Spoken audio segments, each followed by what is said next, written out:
Hello, friends. Good morning.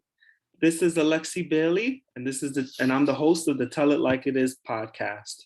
Today, I have a very special guest, Tia Palmer. Thank you so much for joining me, Tia. Hi. Thanks for having me. I'm excited. Yes. So, Tia, you're in Barcelona, Spain right now. So, thank you for making it happen. And yeah, we tried a few times, so I'm happy we're finally doing this now. The interesting thing is that it's 2 p.m. here, and where you're at, it's 8 o'clock at night. Yep, it is, yeah. And what is it? 8:06 currently, exactly. to be precise. Yeah. How have you been? You told me that you're not feeling well, getting better? Yeah, so I tested positive for COVID on Tuesday of this week. Last week. All the days are confused. I've been quarantining for 7 days, so I'm a little bit lost with which day it is, to be honest. But yeah, I just had cold flu symptoms, and I was about to start a project working with children. So I thought the best thing to do would be to go and get a COVID test, and I tested positive. So I've had to quarantine for 7 days, and yeah, I mean, I've just been feeling like I have a normal cold or flu, so I feel okay. I feel fine, just a little bit tired. I'm assuming you were feeling sick before you went to the doctor. Yeah, but I mean, just like a cough, I was feeling quite tired, like a little bit warm, but I didn't have a fever. And I don't get sick often. So if I have those symptoms, it's a little bit concerning for me. So yeah, I was thinking like, okay, I'm probably going to need a few days in bed, get some rest, hydrate.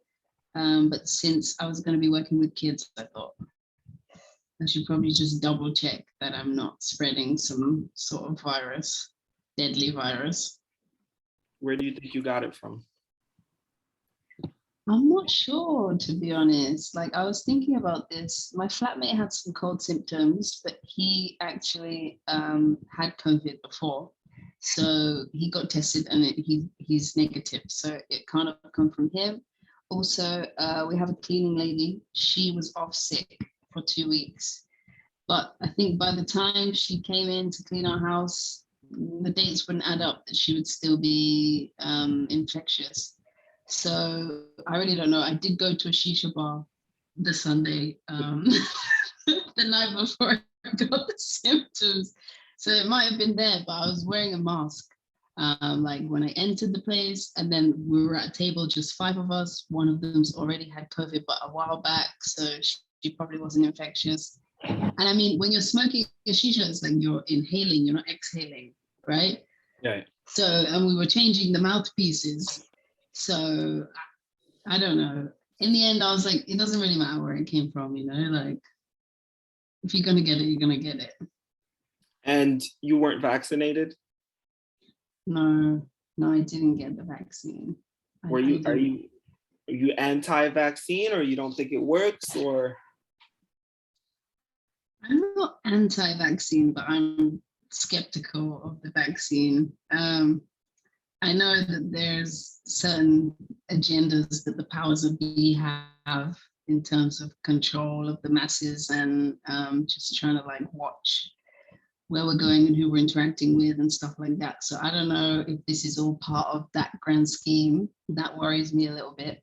Also, I've heard some really weird conspiracies about what it's doing to your cells and weird stuff. I take all of that with a pinch of salt. I have looked into it, but I don't believe it wholeheartedly. And so in the end, I don't know, I feel like at some point I'm going to have to get it. They'll be like, you can't travel, you can't work here, you can't go to this hotel, you can't eat at this restaurant, at which point I'm probably just going to get the vaccine. But until that point, they said you need at least 2 years of research before you should be rolling out vaccinations. And it was only around 1 year when they did. There's a lot of reasons to not like run towards getting it, I feel. So for now, I'm not anti-vaccine, but I'm a bit cautious about getting the vaccine, let's say. I got the vaccine. I had some friends who were at high risk, and I just did it because it was just simpler than, the whole, like you said, at some point you're gonna need it. So I was just like, let's just get it out the way. I got even tired of talking about it. I'm just like, if whatever's gonna happen to me, just give it to me.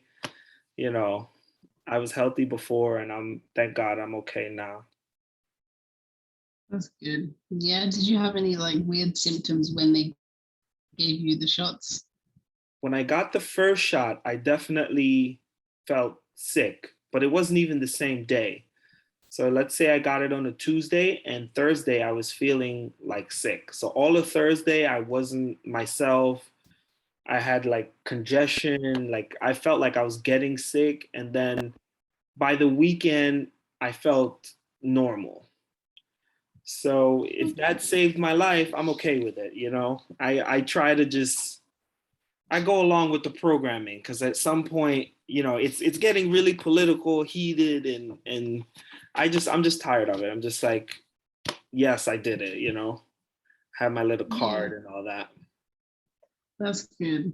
That's good. Fair enough. Fair points. So how did you get to Barcelona? So my mum moved here when I was 11 years old. So I came with her. I was born and raised in England, and then she moved here. I went to high school here. So I've been here for a long time. So 11-year-old British girl moves to Barcelona. What was that like? To be honest, I hated it. For like 2 or 3 years, I really just didn't enjoy it. I didn't want to be here. I mean, of course, there were some pros, but for the most part, I just missed my family, missed like everything that I knew in my comfort zone. I just felt like, why did she bring me here? And, what are we doing here? But then, I got a little bit older and I started to have more of a social life, go out and started learning Spanish. And then from there, I was like, oh my God, it's probably the best thing she ever did for me. So I'm grateful now looking back, but at the time, it was difficult. How's your Spanish now?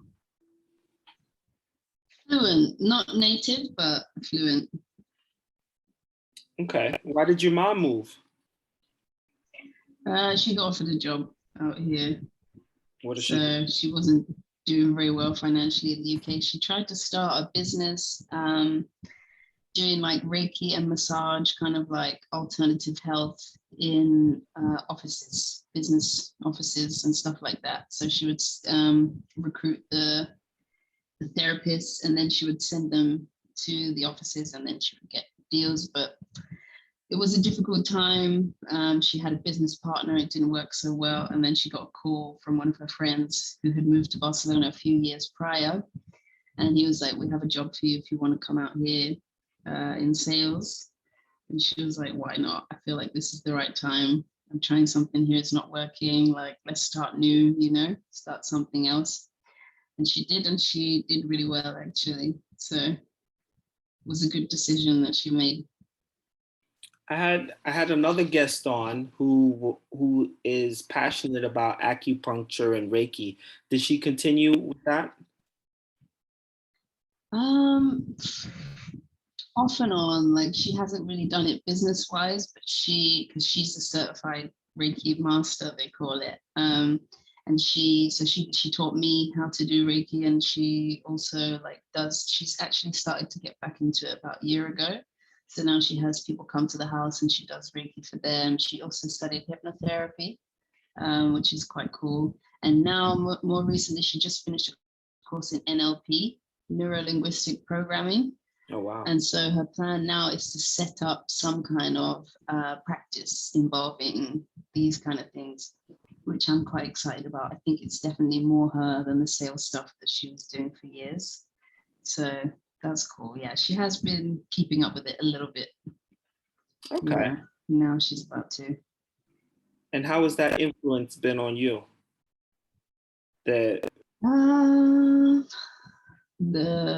the more recent stuff, or just like that as a whole, like throughout her. yeah, because it's a spiritual practice, right? Mm-hmm. Yeah, especially the Reiki. Yeah, I mean, she taught me about the chakra system as a young child. She says that she awoke my kundalini, which is the energy that runs up the spine, kind of in conjunction with these chakras, these energy centers. So yeah, I've always had a very open mind to this stuff. So then some of my friends kind of getting into this and discovering it later in life, I was like, oh yeah, I know about that stuff. You know, my mom's told me about it. It's not like creepy or weird to me. It's just something that I've always known and just thought was normal. So yeah, it's definitely influenced kind of my outlook on life and my like the way that even just the way that I heal myself. For example, like if I'm feeling pain somewhere, I will tend to just give myself Reiki, or I'll try to like align my chakras and stuff like that if I'm feeling off balance emotionally or something.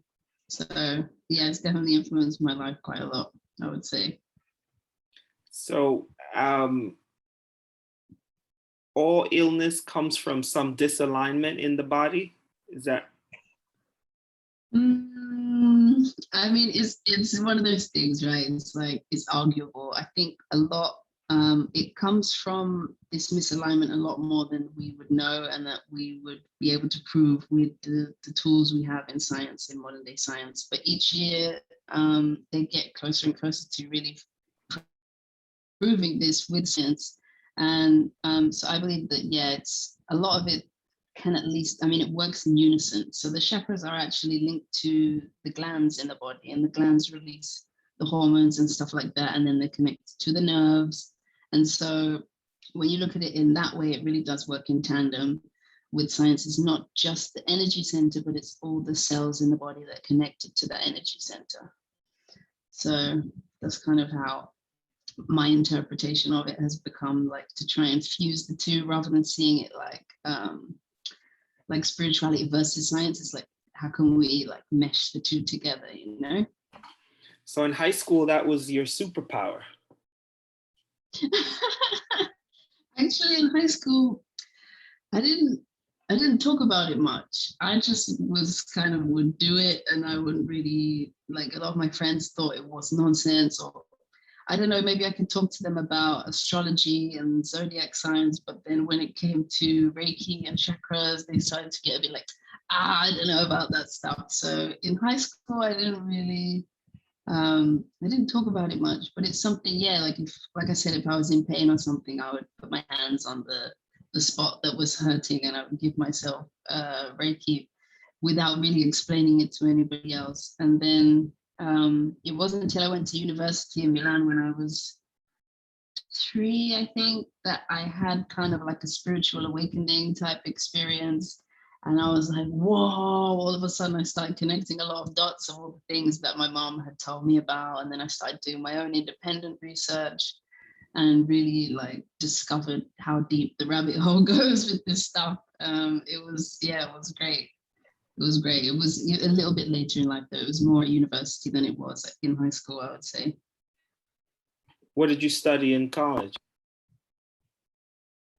I did industrial design, aka product design. So it was mostly like furniture that we would design, but just anything really. I mean, fashion and shoes and cars are separate, but everything else kind of falls under the umbrella of industrial design. So we did a kitchen one year. We had to design like a whole kitchen, each component of the kitchen. We had to do like a lamp. Yeah, actually, in my final year, I specialized in lighting.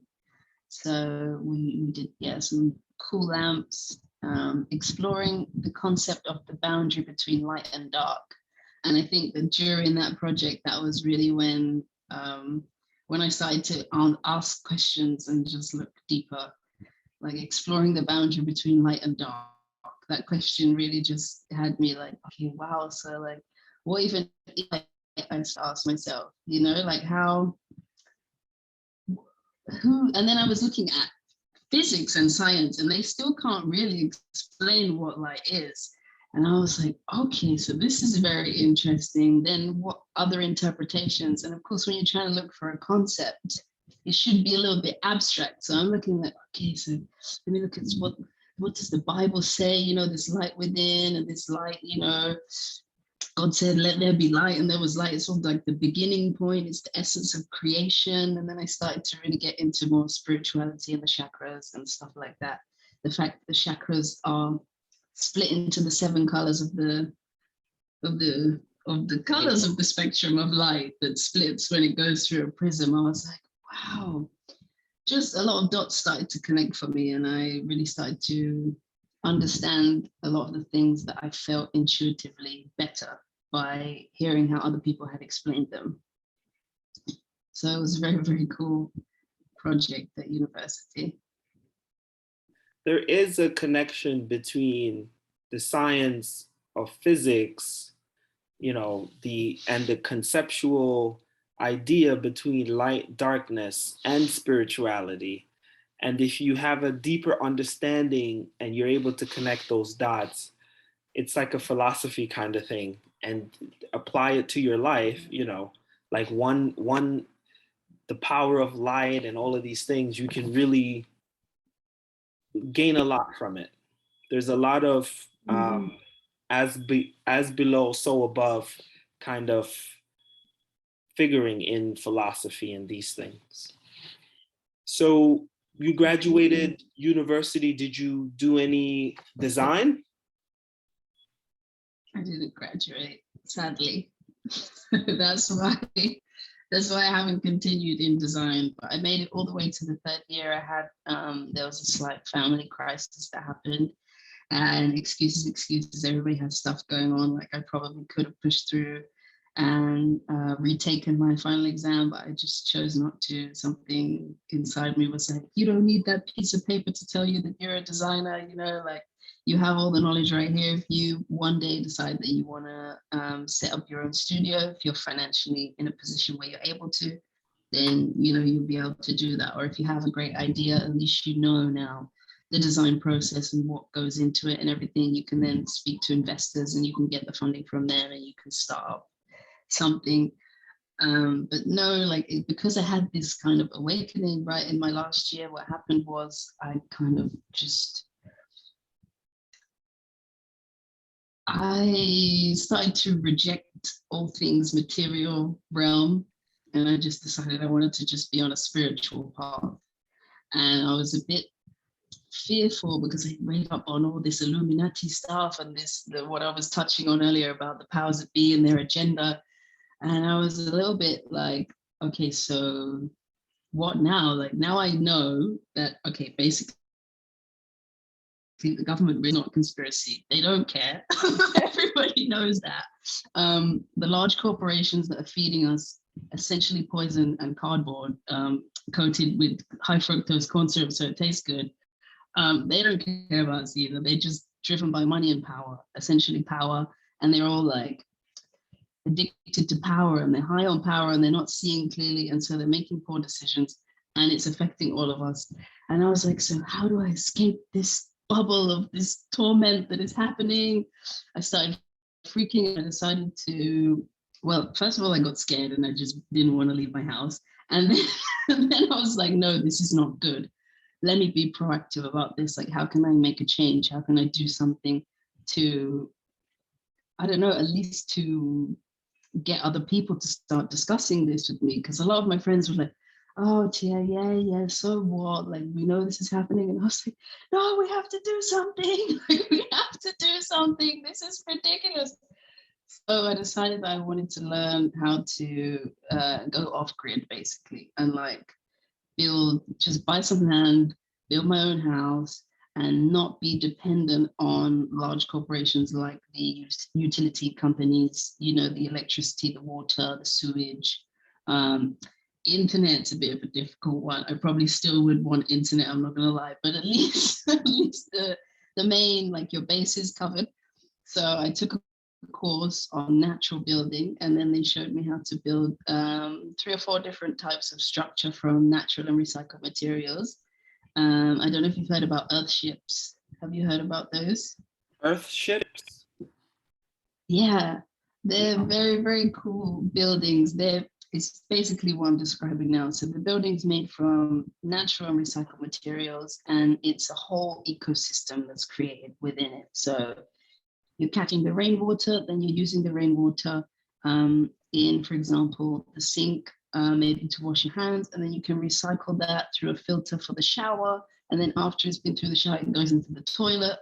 And then after the toilet, that's when you really need to do some interesting structures to kind of create like a septic tank and stuff like that, so that you can either create gas from that, or you can use it maybe as fertilizer, depending how clean your poop is and what diet you have. But it's basically just a closed system. So like everything gets recycled, everything gets reused, and there really isn't much waste. Everything is being used in some way. And so then, of course, the water goes through the plants as well, and then you can grow your own food.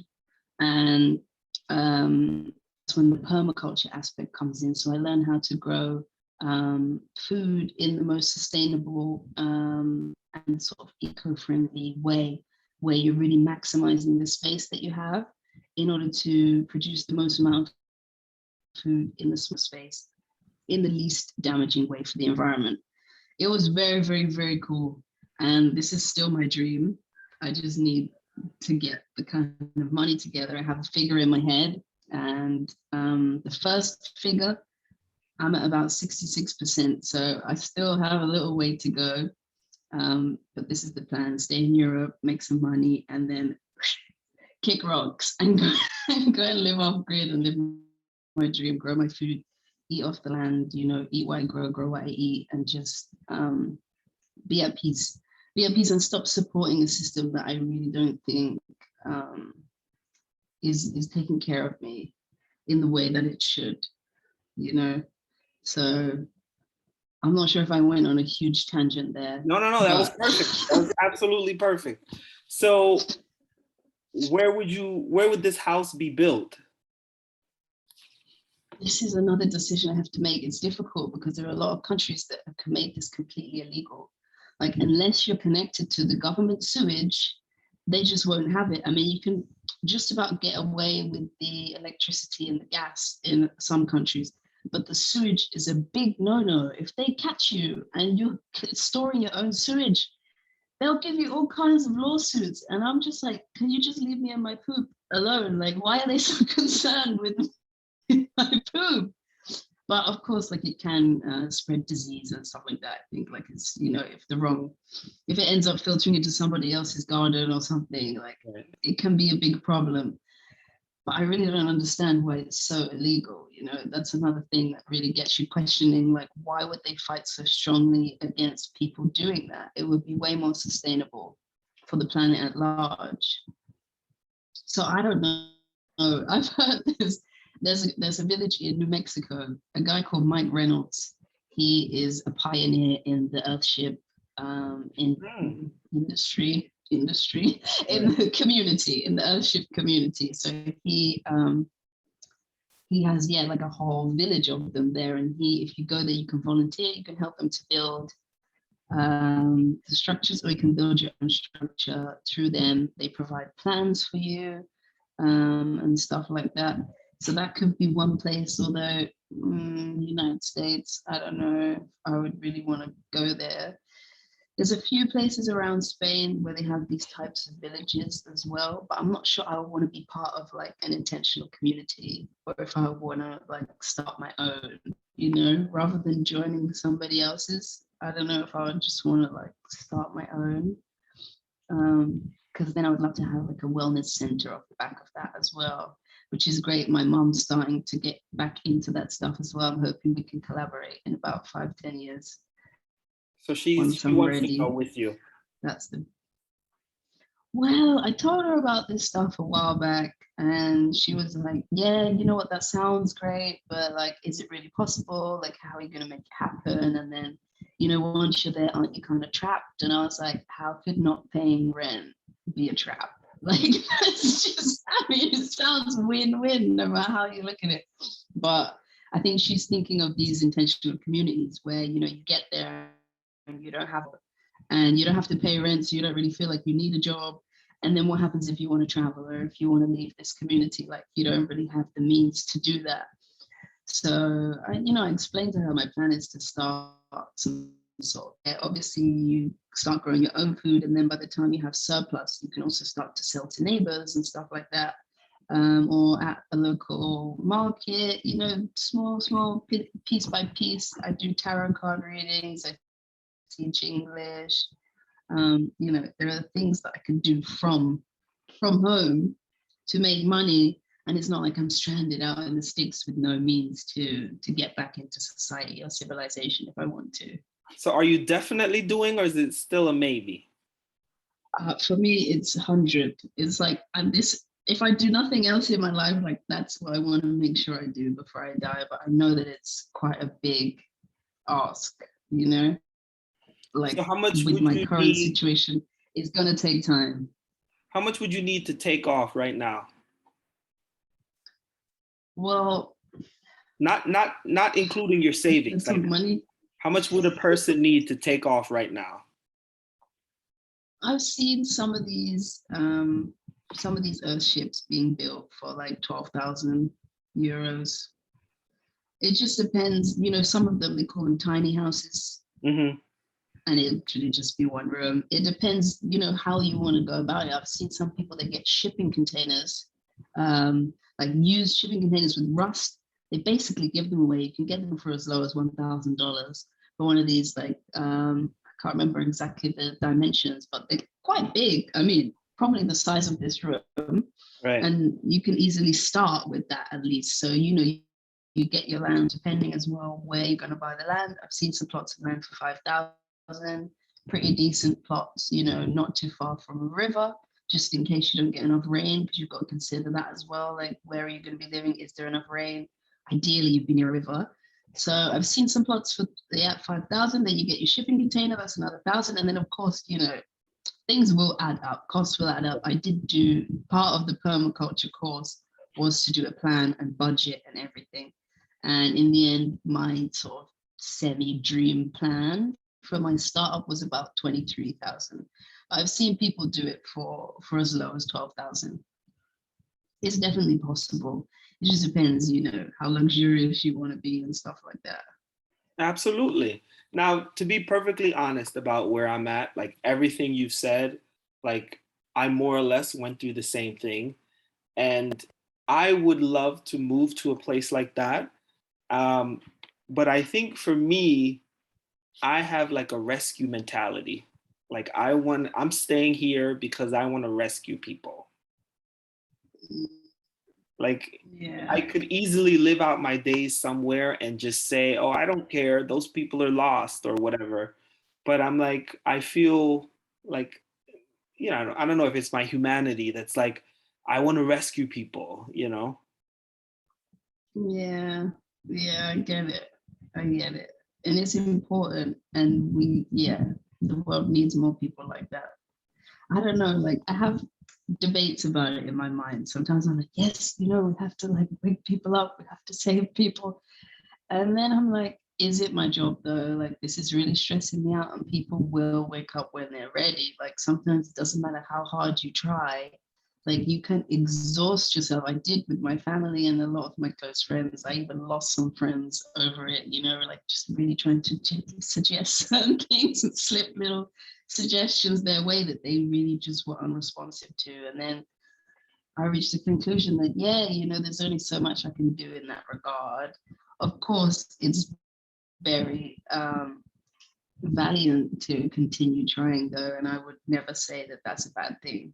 Just that, I reached a point of like exhaustion and burnout with it, and I was like, damn, I'm no use to anyone when I'm like completely burnt out from trying.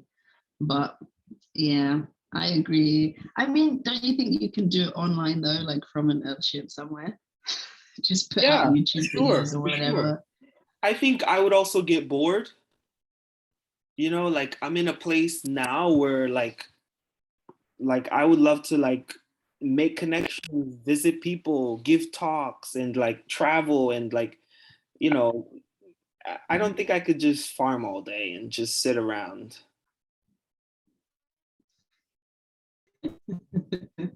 Yeah, just farm all day. I It's mean, true, 'cause it's a lot even of if work. Yeah, like, or but let's just say, I had an uncle who died, and he gave me $5 million, and I bought a house, a Mhm. regular house here in New Jersey.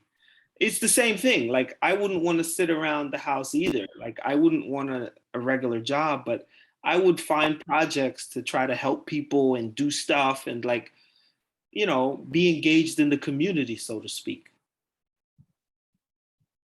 Yeah. Yeah, I mean, the thing about the off is that you can do it pretty close to civilization still.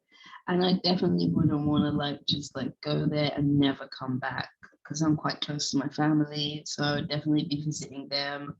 And a lot of the things I want to do, for example, with this wellness center, I would definitely be needing to be coming back to big cities to have meetings and stuff like that. I think it would always be necessary to come back occasionally. There's certain things you just can't order on Amazon as well, like you have to really go there and like touch the materials or whatever. Right. You have to do it in Right. person. So yeah, I think there's a way to do it where you can still have your foot or your toe at least like still in society. When did you start modeling? Okay, so I did some like my first gig, I think I was 17. It was for FIFA 2010, Okay. um, the PlayStation game. They never used the pictures, sadly, but it was very cool. And it was like I got a €200 note as a pay, and I was so happy about it. Um, I got scouted for it down at the beach with some friends. And then after that, I signed to an agency, but then I just kept like traveling and studying, and I just never really got a chance to go to the auditions because at that time it was always in person. Now, due to COVID, we do a lot of the auditions via self tape and we send the tapes. But back then it was like, no, you have to go in person. And so it was like my agency was in Spain, I was living in London, and then I was living in Milan. I signed to an agency in London, but I just didn't. I didn't go to the auditions. And then when I was in Milan, I was studying a lot, and I really didn't have time to go to auditions. And a lot of them required that you spoke Italian, which I thought was stupid, but it meant that it was very difficult. I was like, come on, English is the language of the world, the international language. So I didn't get much opportunity there either. And so then I came back to us. Well, then I had that whole hippie phase where I was completely anti working for large corporations whatsoever. So I really wasn't doing modeling then. Um, yeah, it's only really been like I signed to a few agencies here in Barcelona like 3 years ago, and then did a few auditions, got more into the idea of trying to teach yoga or something like that. So I wasn't focused on it much. So I would say over the last like year or two, I've started to take it more seriously. And that's when I've now done some cooler jobs like BMW and Trojan condoms. I'm still waiting for Trojan advert to come out, but that should be coming out very soon. So yeah, it was like a whole thing. I mean, I've been dabbling in modeling for quite a few years, but I really started to take it more seriously about 2 years ago. It was more or less this time 2 years ago. I was like, right, let's do this, let's do this. I had multiple agencies and I was getting a lot of auditions, but I really wasn't getting booked very much. And then I decided to kind of like put all my eggs in one basket and signed up to a more prestigious agency, let's say here in Barcelona. It's like the number one, the oldest.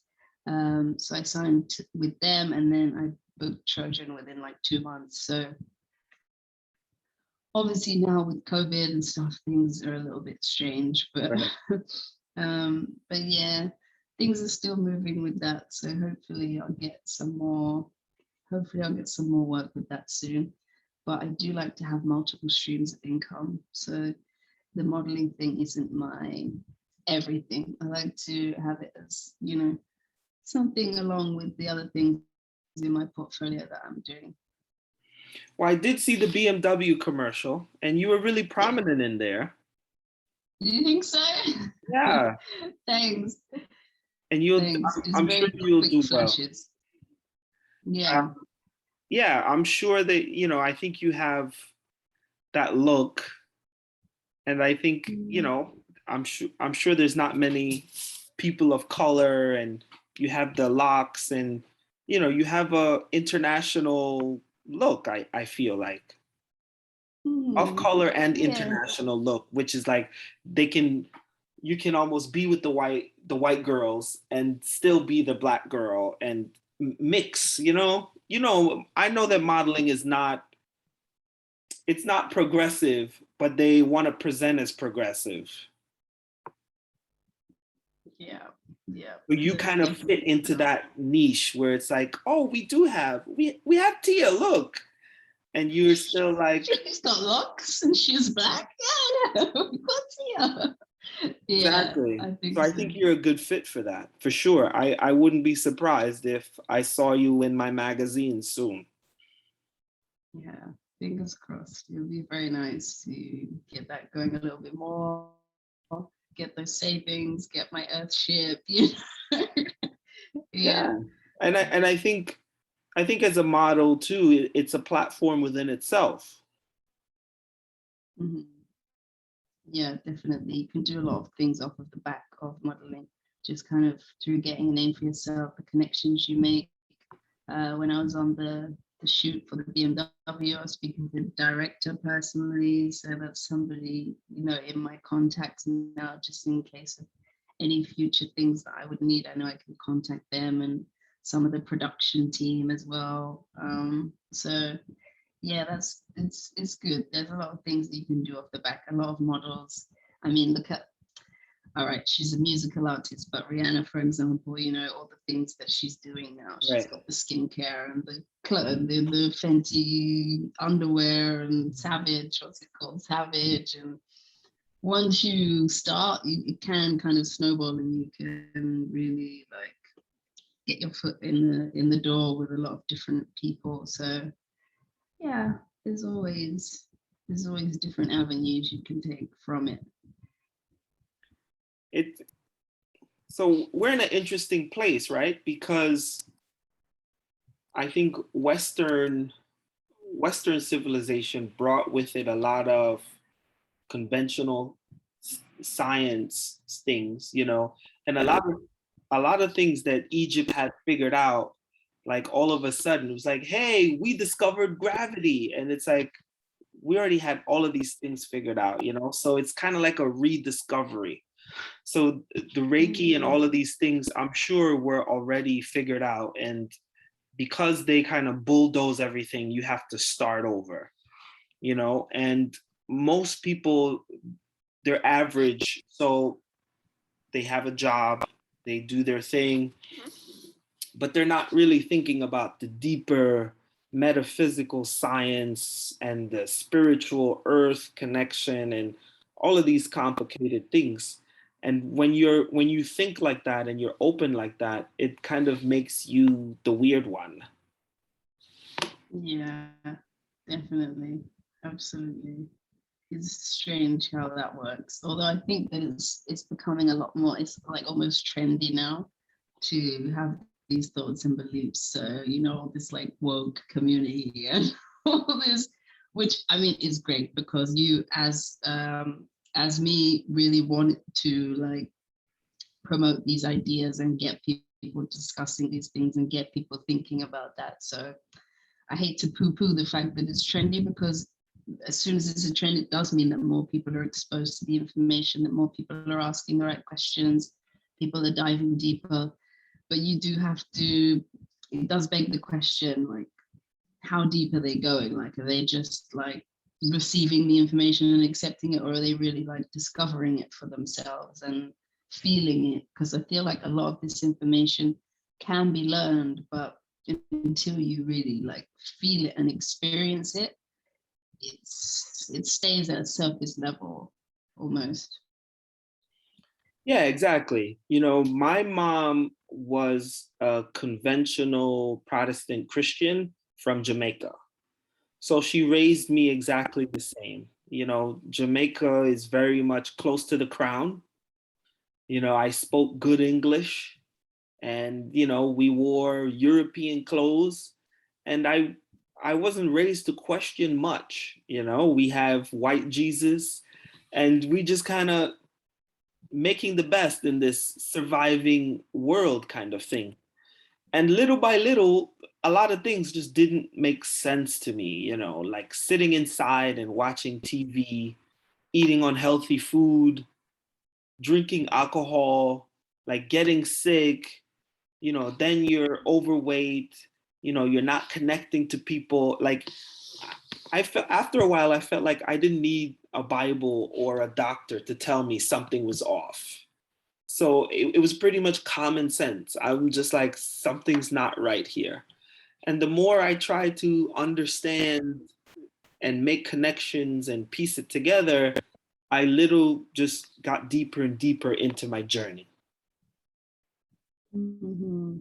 Yeah, I think a But lot of times it does come from that, right? It's like it comes from like not even rock bottom, but just really feeling like life is not supposed to be like this. Like life is not supposed to be this hard. Like I'm supposed to enjoy my life. I'm supposed to have energy. I'm supposed to be happy. I'm supposed to, have like goals and dreams. And a lot of times the way we live now, we just end up completely lacking and just getting sick, and it's like this whole cycle that has been put in place with society, especially the United States, with all the medical issues there, that they're just making so much money from the sick people.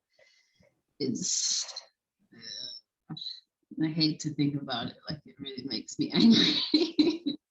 It really oh, it's makes me good. angry and like frustrated because there's not much I can do about it. I mean, I try, but I try to promote healthy lifestyle as much as I can by just like living it and just talking to people about it. Like, oh, I'm having fruits for breakfast. Like, but I mean, people don't like it when you preach to them. They don't like, and I had to learn that the hard way as well. Like I would literally be like, "You should eat this," and "Are you eating your greens? Why do you eat this?" And it, people didn't respond to it well. So now I'm just like, I'm doing this. Look at me, and people like that much better. They're like, "Oh, cool, that's cool. I see you. You've inspired me." Actually, I went and I bought some fruits today, and I'm like, there you go. Exactly. Exactly. So yeah, I do I can, but it's hard. It's hard, especially like when you see your family falling into certain pitfalls that you once fell into. It's just like, how can you reach them? Do you find that difficult? Yeah, it is tough. I had a friend I was talking to, and I was like, "How are you doing?" And she was like, "My husband just had to have his colon removed." And I was like, "So this is real, you know? It's kind of like you're walking around in the twilight zone because everyone kind of sees it, but everyone's kind of ignoring it at the same time." And Mhm. yeah, it's weird. It really is a weird kind of place, and it's a weird thing because obviously the people with more money, they live better, and the people who don't have access to those resources, they're the ones who are living poor health wise. So from that, it's not just like you can be poor and make good choices, but it's a lot harder. Yeah, And definitely. that has affected me as well. Like there's been times when I'm like, this is not what I want to do for myself, but I feel like my back's against the wall. I have a little bit of time, I have kids. So I'm like trying to help them make the best choices. And, they're being constantly manipulated by advertising and, all of these things are pulling on us. And I feel attacked. a large part of what the podcast is about is waking people up, being a voice of reason, talking to different people, because it's easy for one person to do rants, but I really wanted to have nuances and different voices, and people who can talk about what it's like on their side of the world, the way they see things, rich people, poor people, people of color, white people. Like, we're all experiencing the same matrix, and it's interesting that they interface with us in all these different ways, and it's really, really tough. You said you were back in England as a teenager, so how did that happen? So I finished high school here in Barcelona when I was 18, and then I decided I wanted to go back to the UK for university. I studied anthropology for 1 year. Kind of wish I continued, but I mean, I'm someone who believes everything happens for a reason. My path is my path. I did 1 year. I think I would have gotten a lot more out of it now, later in life, having had the experiences that I've had and really seeing how you can use anthropology. I didn't really know like what career path was going to come from it, and it was a lot different than what I was expecting the course to be. So I thought it was going to be more like, because there's social anthropology and there's biological anthropology. So the social is more like sociology, like things about culture and history, rituals and stuff like that. And then you've got the biological side, which is more about the genetics and evolution of humans in that sense. So I found it really difficult to pick one or the other. Like, my desire to understand humans is holistic. So I picked, like the double anthropology, which teaches you a bit about both. And I found that in the first year, it was a lot about, one of them was just a lot about monkeys, like all the different types of monkeys. And I was just like, okay, but I want to understand humans. Now, as an adult, I see that we have a lot to learn from the comparisons that we can draw to them. But as a teenager, I was like, oh, what is this? I want to learn about like culture, and I don't know. There was one genetics class that I really enjoyed, talked about Darwinism and all that. I found that really interesting, talking about like where we've come in terms of like being able to genetically modify things as well. I found that really interesting. So I would always attend that lecture. There was one on nutrition, which I found really interesting as well. And sometimes it would talk about like the rituals we have surrounding food and the emotional attachment that we have to food. So that was really, really cool. And I think there was another one that I liked, but all the others were just monkeys. And there was one about tribes. The one about tribes was good. It was okay. But I was like, I want to know about like modern day people, kind of, or like ancient Egyptians or something. I just felt like I wasn't able to really get what I wanted from the course. So I completed my first year and decided against pursuing this vocation. That's what it says on my CV. So I was there for a year, and then I went back and I was working in a solicitor's office for like a year, actually, year and a half. Yeah. And that was just, wow, that's when I really just felt like I was in a hamster wheel, that classic like 9 to 5, no time for anything else, just at work, at home, supermarket. And I was like, is this really my life? And that's life for so many people.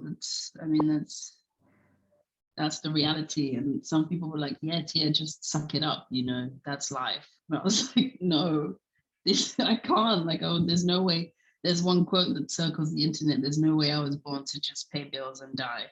Like, that's how I felt. I was like, I cannot. I felt my soul slowly being sucked out of me. I was like, this can't be it. This can't be it. There's got to be more to life. And luckily, as you said, if you have the financial means and stuff like that, my family was in a good position. They were able to support me when I left my job, and I stayed at their house for a couple of months while I was figuring it out. Yeah, so I was pretty lucky. Otherwise, I'm sure I would still be in that job now, just like a zombie and really not feeling like a human at all. So you London, did London. after high school. After high school, you did you moved back to England. You went to college, and then you started working there. Is that right? Yeah, yeah, and then I started working at the solicitor's office. How long? It was quite cool. How long did you work there? I'm trying to remember. I think it was a year. Okay. It might have only been 6 months sometimes. I mean, it Felt felt like like it, an yeah. eternity. Right. Like my whole life. You took some time, you Yeah. figured some things out. What was the conclusion? Conclusion was, okay, so I have this desire to understand people. Like, what can I do with that though? Like, how, not even how can I make money, but how can I provide something of benefit?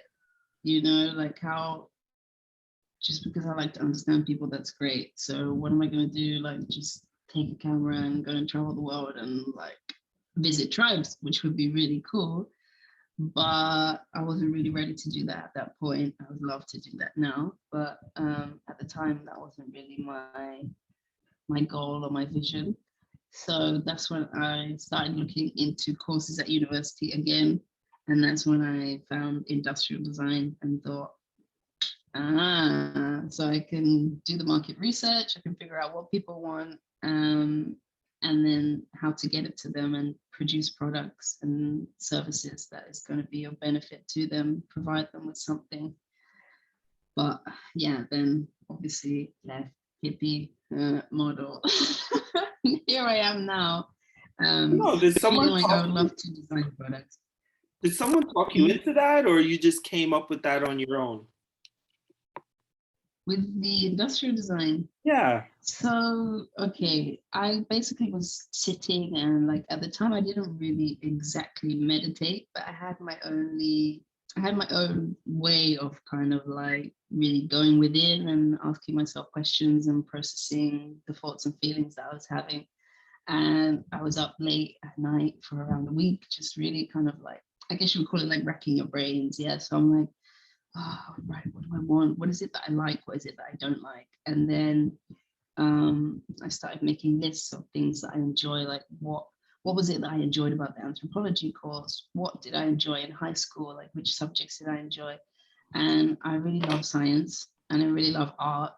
And I remember being really upset that my high school made me choose between art and science. I was like, why would you have to pick between the two? Like they're so different.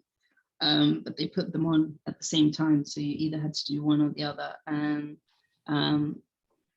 and so then I was like, okay, what could I do actually that would involve something artistic, but in a like a more scientific approach to art?